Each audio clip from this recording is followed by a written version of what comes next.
जीवन एक बहती हुई नदी की तरह है। हर क्रिया, हर विचार एक लहर पैदा करता है और ये लहर समय के साथ लौटकर जरूर आती है। इसे ही तो कहते हैं कर्मफल। एक धनी व्यक्ति रमेश एक गरीब भिखारी को धक्का देकर आगे बढ़ता है। भिखारी गिर पड़ता है और दर्द से कराहता है। रमेश अनसुना कर चला जाता है। खो रमेश को धन के मद में चूर वो भूल गया है कि आज उसने जो बीज बोया है कल उसे काटना भी पड़ेगा। समय बीतता है, रमेश और अमीर होता जाता है, लेकिन अकेला और चिंतित भी दिखता है। भिखारी शंकर धीरे धीरे ठीक होता है और अपनी मेहनत से थोड़ा कमाने लगता है। समय किसी का इंतजार नहीं करता, कर्म अपना लेखा जोखा रखता है। सुख दुख के पल आते जाते रहते हैं, लेकिन कर्मों का फल कभी निष्फल नहीं होता।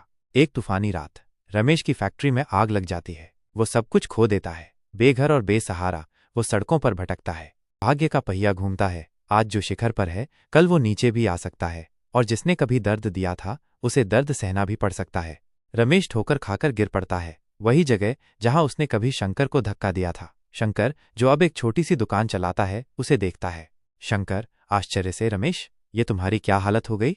रमेश शर्मिंदगी से सिर झुकाकर, शंकर, मैंने कभी सोचा नहीं था कि। शंकर हाथ बढ़ाते हुए, उठो, यह वक्त पश्चाताप का है। शायद तुम्हें अपने कर्मों का फल मिल रहा है। शंकर रमेश को अपनी दुकान पर ले जाता है, उसे पानी पिलाता है और कुछ खाने को देता है। शंकर ने बदला नहीं लिया, उसने करुणा दिखाई, क्योंकि कर्म सिर्फ दंड नहीं है, ये सुधार का अवसर भी है।